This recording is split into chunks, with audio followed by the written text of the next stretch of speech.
Welcome to my YouTube channel. Today we're going to be discussing why it's a little weird to brag about your spiritual progress. If you are new here, hello, my name is Fakery, and I want to help us see beyond the lies that we tell ourselves and that the gurus tell us.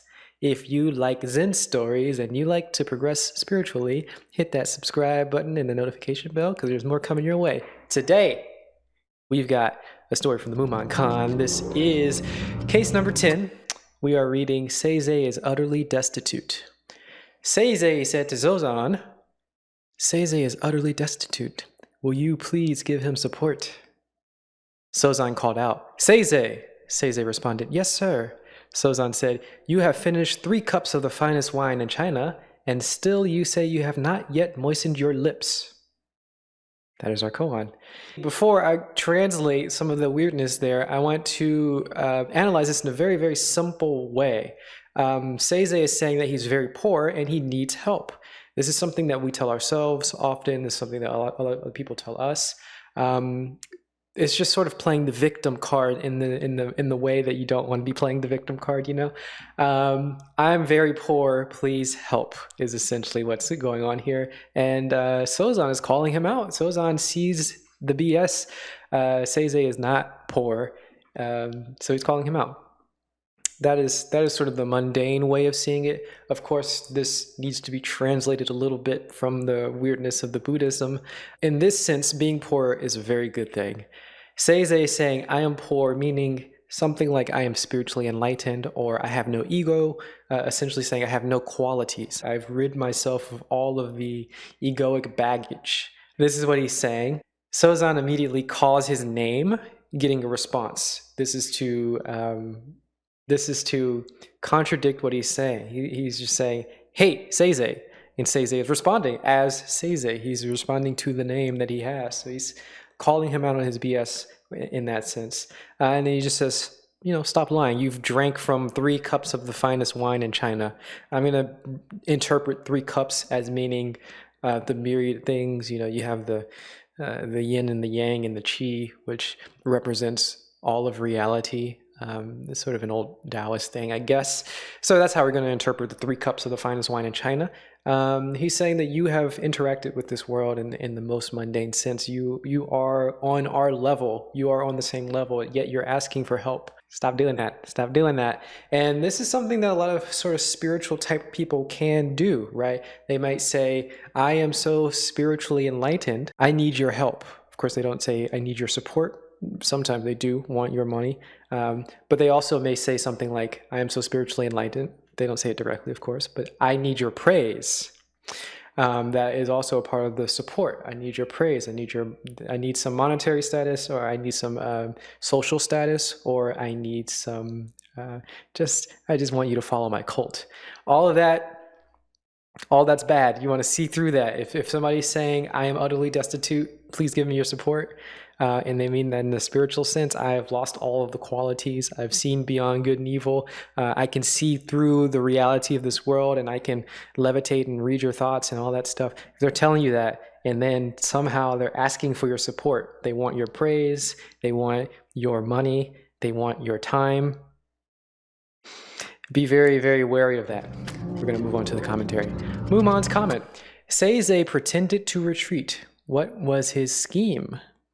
Sozan had the eye of Buddha and saw through his opponent's motive. However, I want to ask you, at what point did Seizei drink wine? Very, very nice. That's our commentary from Mumon. Let's remember that Mumon is trying to trick us often. He wants us to see dualities. He wants us to see through dualities, and sometimes he does that by showing us dualities or making us think in dualities. So when I hear this phrase, when did Seizei drink of the wine? I'm thinking immediately, I would say, when he spoke. When he started to speak is when he was engaging in the reality that we think of as reality. When he started saying that I am poor, please help. Or maybe when he responded, when Sozan says Seizei, and he responds, yes, sir, or yes, master. When he responds, maybe that's when he drank wine. You could also analyze it as maybe when he was born, that's when he drank wine, or maybe he was kicked out of meditation or something like that. It doesn't really matter. But again, this is just a trick from Mumon. He wants you to pinpoint a specific time when he drank wine, that didn't happen. There is no period for when the wine was drank. There's no period for when he started to engage within reality. You want to get beyond seeing cause and effect. You also want to get beyond seeing enlightenment and not enlightenment too. So based on this analysis, what I'm talking about now, it would imply that he was enlightened before he started talking, or he was enlightened before he drank the wine. This is what we're saying here. But that duality of being enlightened and not being enlightened is a trick that we need to see beyond. If you think that you're enlightened, you're thinking too much. If you think that you're not enlightened, you're also thinking too much. And if you think that you were enlightened at some certain point, if you think that you've become enlightened or you stopped being enlightened, all of that, if you think there was a point when you drank the wine and there was a point where you didn't drink the wine, you're thinking too much. Stop the thinking and move on. And we're going to move on to the verse, the poem. Poverty like Hantan's, mind like Ko's, with no means of livelihood, he dares to rival the riches. So we're going to be losing a little bit of context here. We're going to have to get into the don't know mind. Let's remind everybody, this is not a scholarly video. I am not like a Zen practitioner even. We aren't ancient Chinese people, so we don't know who the heck Hantan is. We don't know who Ko is, or Ko. I don't even know if these are actually Chinese, but they're Chinese people. Context doesn't matter. We're going to miss a bit of it. We're going to miss a little bit of context, and we're going to be projecting a bit of extra context. I don't know if they had fake gurus in ancient China. I'm sure they did, but who cares, right? We have that now, and that's what we're projecting onto this. So just want to make sure we understand that. Mumon, what he's doing here is he's making fun of Seizei. He, with no means of livelihood, he dares to rival the riches, right? He's giving the support that Seizei was asking for.